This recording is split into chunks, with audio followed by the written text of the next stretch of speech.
Every story is more than just words. It's a feeling, a truth, a hidden emotion.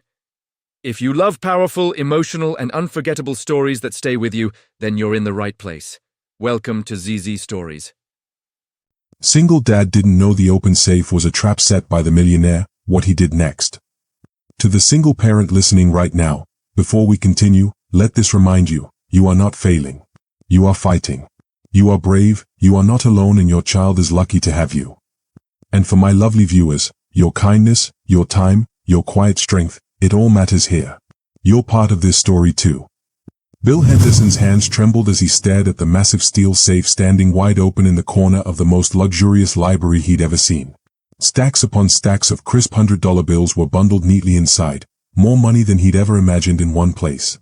His heart hammered against his ribs as he glanced toward the ornate doorway, listening for footsteps that never came. The silence in the Ashworth mansion was deafening. Somewhere in the distance, a grandfather clock ticked away the seconds, each one feeling like an eternity as Bill stood frozen between his electrical tools and a fortune that could solve every problem crushing down on his shoulders. Just 3 hours earlier, he had been a different man. A desperate man, yes, but still a man with principles. Now, standing in this palace of marble and crystal, those principles felt like luxuries he could no longer afford. The eviction notice crumpled in his work-shirt pocket seemed to burn against his chest. 30 days. That's all he and his 8-year-old son Ethan had left before they'd be sleeping in his pickup truck or, worse, separated by a system that would place Ethan in foster care while Bill figured out how to rebuild their shattered life. Bill's weathered hands, scarred from years of electrical work, reached toward the safe. Then stopped. Then reached again. The money wasn't just sitting there, it was calling to him, whispering promises of salvation. Rent money. Medicine money. A chance for Ethan to breathe without that terrible wheezing sound that kept Bill awake at night, listening through thin apartment walls for any sign that his son's lungs were giving up the fight. He thought about this morning, about the way Ethan had tried to hide another asthma attack, pressing his small face into his pillow to muffle the coughing. The boy was 8 years old and already knew that his medical condition was bankrupting them. What kind of father lets his child carry that burden? Bill had pulled on his cracked leather work boots in the pre-dawn darkness, the same boots he'd worn for 3 years because new ones weren't in the budget. Not when Ethan's inhaler cost more than most people spent on groceries in a month. Not when the specialist who might actually help his son required payment upfront, no exceptions, no payment plans, no mercy for working-class fathers who were already drowning. The drive to the Ashworth estate had been like traveling to another planet. Bill's rusted pickup truck had coughed and wheezed almost as badly as Ethan, struggling up the winding road that led to a world where money was never a problem, where children got the best medical care as easily as breathing. Mrs. Abernathy, the kind-faced housekeeper, had greeted him at the servants' entrance with the same warm smile she'd offered for 6 months of service calls. She was a grandmother figure with silver hair and eyes that seemed to see right through to a person's soul, though she'd never made Bill feel judged for his worn clothes or calloused hands. "Good morning, Bill," she had said, ushering him through corridors lined with paintings that probably cost more than his annual salary. "Mr. Ashworth is in meetings all morning, but the heating unit in the library has been acting up again. Making terrible noises all night, keeping the poor man awake." Poor man. Bill had almost laughed at the irony. William Ashworth, tech mogul and billionaire, losing sleep over a noisy heater while Bill Henderson lay awake calculating whether he could afford both Ethan's medicine and food for the week. The library had taken Bill's breath away, as it always did. Floor-to-ceiling bookshelves filled with leather-bound volumes that looked like they belonged in a museum. A Persian rug that was probably older than America itself. A fireplace large enough to park a car inside. And behind the massive oak desk, positioned like a monument to wealth and power, the safe. Bill had seen it before during previous service calls, but it had always been closed, locked tight with a digital keypad that probably cost more than Bill's monthly rent. Today was different. Today, the heavy steel door hung open like an invitation, or maybe a temptation, revealing more cash than Bill had ever seen outside of a movie. He forced himself to focus on the heating unit, unpacking his tools with hands that shook despite his efforts to stay calm. The problem should have been simple, a relay switch that needed replacement, maybe an hour's work at most. But every few minutes, his eyes drifted back to that open safe, and his mind began calculating exactly how much difference that money could make. The top bundle alone looked like it contained at least $50,000. Enough to pay the back rent, cover Ethan's medical bills for the next year, maybe even move them to a better apartment in a neighborhood where Bill wouldn't have to worry about his son walking to school past drug dealers and broken glass. Bill's father had raised him to be better than this. Robert Henderson had been a mechanic who worked 16-hour days to keep food on the table after Bill's mother had abandoned them when Bill was 12 years old. He'd never stolen so much as a pack of gum, even when they were down to their last dollar and the electricity was about to be shut off. Integrity, his father had said during one of their late-night talks, usually while sharing a single can of soup for dinner, is doing the right thing even when no one's watching. Especially when no one's watching. But his father had never watched his child struggle to breathe. He'd never held a tiny hand while paramedics worked to save his son's life in the back of an ambulance. He'd never faced the impossible choice between rent and medicine, knowing that the wrong decision could cost his child everything. Bill set down his electrical tester and took a step toward the safe. The Persian rug was so thick beneath his work boots that his footsteps made no sound. Another step. Another. The money seemed to glow in the afternoon sunlight streaming through the library's tall windows, each bill crisp and perfect and promising. He could take just a few bundles from the middle of the stack. Mr. Ashworth probably wouldn't even notice. The man was worth billions. What was a few thousand to someone who owned houses in 3 countries and a yacht that cost more than most people's lifetime earnings? Bill's hands hovered over the cash, so close he could smell the distinctive scent of new bills. His fingers twitched, wanting to grab what his son needed to survive, what any father would take to save his child's life. But then he heard it, not a sound from the mansion, but an echo from his memory. His father's voice, patient and loving despite the exhaustion that came from working multiple jobs just to keep them afloat. Son, there are going to be times in your life when everything inside you screams to take the easy path. Times when doing the wrong thing seems like the only way to survive. That's when you find out what kind of man you really are. Bill had been 15 when his father said those words, frustrated and angry about their poverty, about watching his classmates have things he could never afford. He'd wanted to know why they had to struggle when it seemed like everyone else had it easy. The easy path isn't really easy, his father had continued, his grease-stained hands steady on the steering wheel of their beat-up Ford as they drove home from another failed job interview. It might solve your problems today, but it creates bigger problems tomorrow. And the biggest problem of all is that once you cross that line, once you decide that your need justifies taking what isn't yours, it becomes easier to cross it again. And again. Until one day you wake up and realize you're not the man you thought you were. Standing in William Ashworth's library, surrounded by more wealth than he'd ever imagined, Bill finally understood what his father had meant. This wasn't just about money. It was about who he chose to be in this moment when no one was watching, when his need was desperate and his justification was perfect. Bill's hand trembled as it moved, not toward the money, but toward the safe's heavy steel door. With a strength he didn't know he possessed, he swung it closed. The mechanism engaged with a solid thunk that echoed through the library like a gavel coming down in a courtroom. The temptation was gone, locked away behind steel and his own choice to remain the man his father had raised him to be. But the weight of that choice pressed down on his shoulders like a physical burden. He had just walked away from his son's salvation, from their chance at a life where medical bills didn't dictate every decision. Bill returned to the heating unit with a focus born of desperation. If he couldn't solve his problems by taking what wasn't his, then he'd solve them the way he always had, through honest work and determination. The relay switch was more complicated than he'd initially diagnosed, part of a system that had been slowly degrading for months.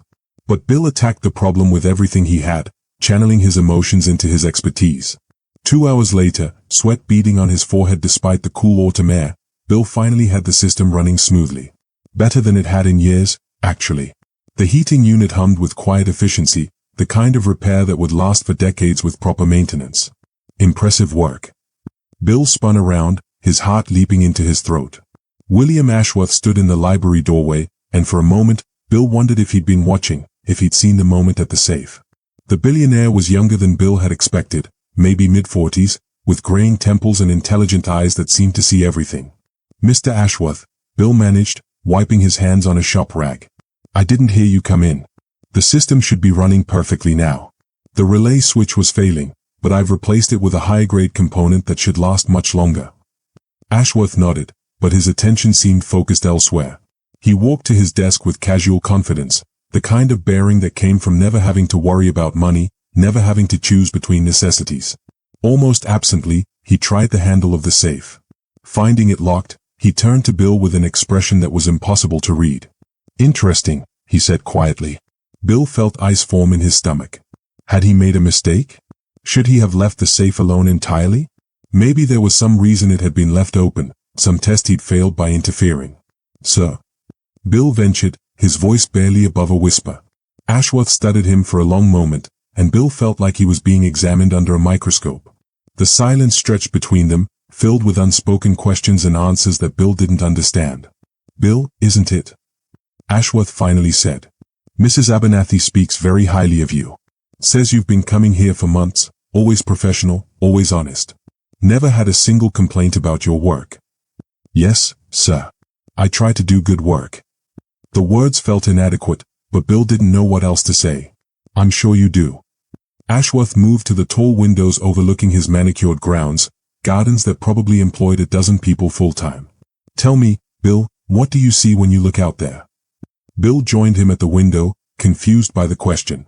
The view was breathtaking, rolling lawns that looked like green velvet, flower beds arranged in perfect geometric patterns, trees that had been shaped and pruned into living sculptures.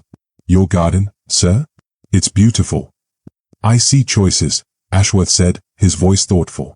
Every plant, every tree, every stone was placed deliberately. Someone had to decide where it would go, what purpose it would serve, how it would fit into the larger design. Some choices are easy. Put the roses where they'll get morning sun. Place the fountain where it can be seen from the house. Others are much harder. Bill remained silent, sensing that something important was happening but not understanding what. The afternoon light slanted through the windows, casting long shadows across the library's Persian rug. I left that safe open on purpose, Ashworth continued, his words falling into the quiet room like stones into still water. It's something I do with everyone who works in my home alone. A little test, you might say. The ice in Bill's stomach spread through his entire body. He opened his mouth to speak, to explain, to apologize, but no words came. You closed it, Ashworth said, turning away from the window to face Bill directly. You were alone in this room for over 2 hours with more cash than most people see in a lifetime, and you closed it. Do you know how rare that is? Bill's mouth felt like sandpaper. I couldn't take something that wasn't mine. Even though you clearly need it. The question hung in the air between them like an accusation. Bill thought about lying, about maintaining what little pride he had left, but something in Ashworth's manner, not judgment, but genuine curiosity, demanded honesty. Yes, he said quietly. I need it. My son, he has severe asthma. The medical bills, the rent, we got an eviction notice this morning. His voice cracked slightly on the last words. But needing something doesn't make it right to steal it. Ashworth's expression softened, and for the first time, Bill saw past the billionaire facade to something more human underneath. My father was a factory worker in Detroit, Ashworth said, settling into one of the leather chairs that probably cost more than Bill's monthly salary. Raised 4 kids on $30 a week and never missed a day of work in 23 years. When the plant closed and he got laid off, I watched him stand in unemployment lines and food banks, too proud to ask family for help but too desperate to let his children go hungry. Bill listened, surprised by this glimpse into the billionaire's past. It was hard to imagine William Ashworth, surrounded by such incredible wealth, ever knowing what it felt like to worry about money. One day, Ashworth continued, my father found a wallet on the sidewalk outside the unemployment office. It had over $800 in it, more money than we'd seen since he lost his job. I was with him when he found it, 12 years old and hungry because we'd had nothing but peanut butter sandwiches for 3 days. What did he do? He looked through it until he found the owner's address, and we walked 6 miles across town to return it. 6 miles, Bill, in Detroit winter, because we couldn't afford bus fare. The man who answered the door was wearing a suit that probably cost more than our rent for 3 months. He thanked my father, took the wallet, and closed the door. No reward, no acknowledgement of what it had cost us to be honest. Bill could picture it, the long walk through cold streets, the hope that maybe this act of honesty would somehow be rewarded, the disappointment when it wasn't. I was furious, Ashworth admitted. I asked my father why he didn't just keep it. We needed it more than some rich man in a fancy house. Do you know what he told me? Bill shook his head, though he suspected he could guess. He said, son, if I steal that money, I might feed my family tonight, but I'll starve my soul forever. And a man with a starved soul can't teach his children how to be better than their circumstances. It took me years to understand what he meant. Ashworth stood and walked to his desk, opening a drawer and pulling out a thick envelope. The gesture was casual, but Bill sensed that nothing about this moment was casual. I've been looking for someone like you, Bill. Someone with integrity, with character. Someone who understands that who you are matters more than what you have. He held out the envelope. "This is a check for $50,000. Consider it payment for services rendered."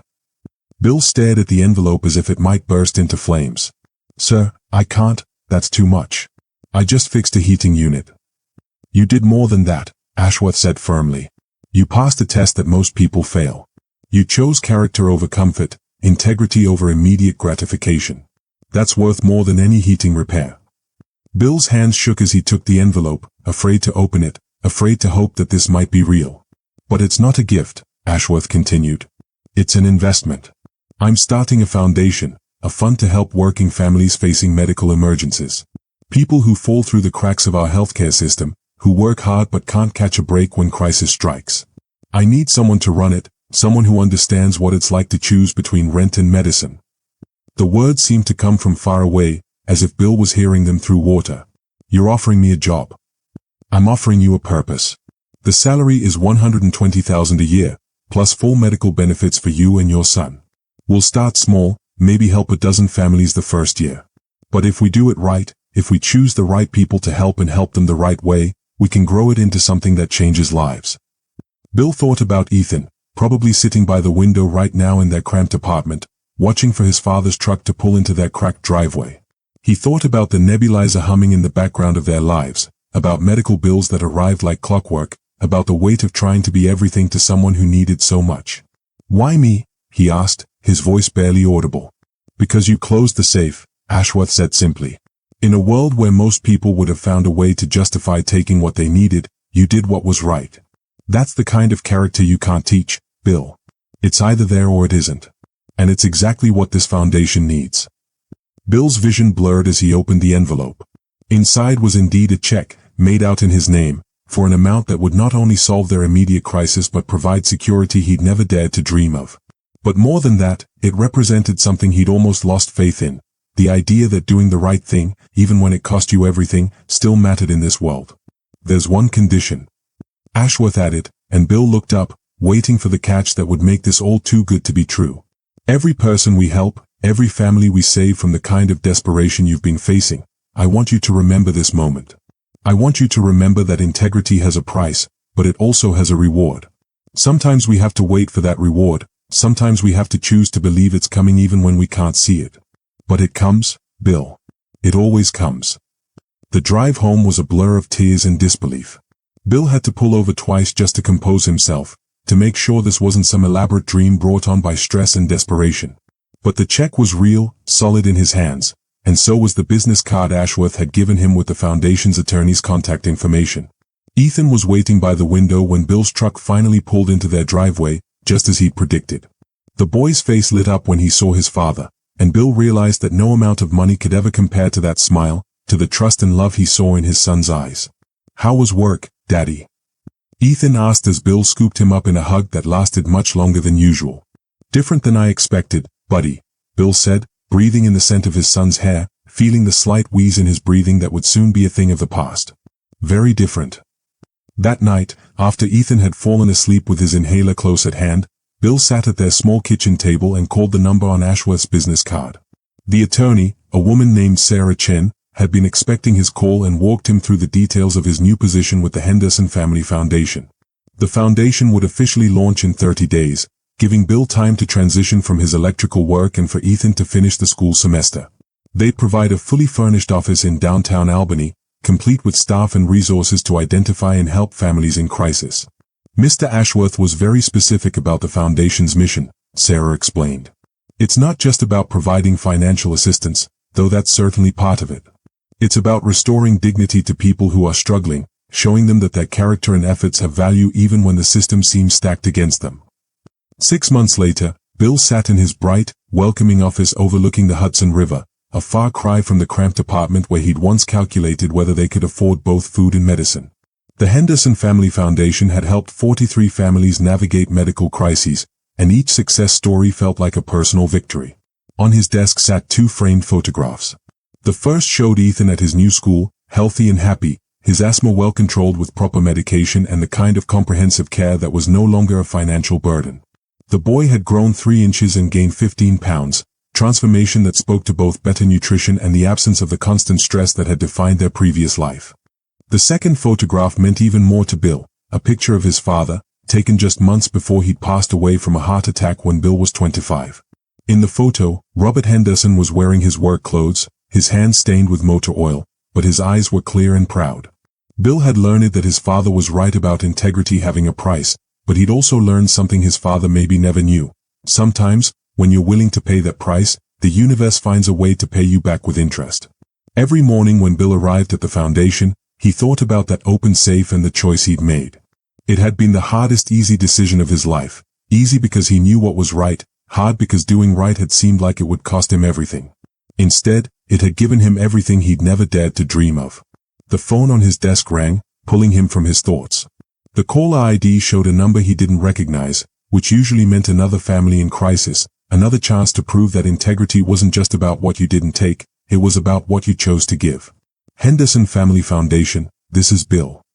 He answered, ready to change another life the way his own had been changed by the simple act of closing a door that should never have been left open in the first place.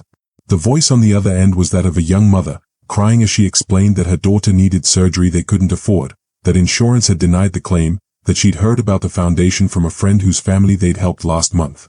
Bill smiled as he reached for his pen, ready to begin the intake process that would transform this family's crisis into hope. Outside his window, the Hudson River flowed steadily toward the ocean, carrying with it the promise that sometimes, when you least expect it, doing the right thing leads to exactly where you're supposed to be. And in a mansion overlooking those same waters, William Ashworth sat in his library, reading reports about the foundation's latest successes.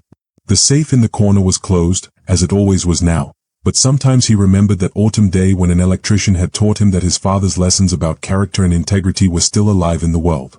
It had been the best investment he'd ever made, not just in a foundation, but in the proof that good people still existed, still chose what was right over what was easy, still believed that how you treat others when you have the power to hurt them says everything about who you really are. The test had revealed more than Bill Henderson's character. It had revealed the kind of world that was still possible when people chose to be better than their circumstances, when they remembered that integrity isn't just about the big moments, it's about all the small choices that add up to a life worth living. If you've ever wondered whether doing the right thing still matters in this world, remember Bill Henderson and the open safe. Remember that sometimes the hardest choice leads to the most extraordinary reward, and that character isn't what you do when people are watching, it's what you do when no one will ever know. The story of Bill Henderson reminds us that integrity isn't a luxury we can afford when things are going well, it's the foundation that holds us together when everything else falls apart. And sometimes, just sometimes, that foundation becomes the cornerstone of something beautiful.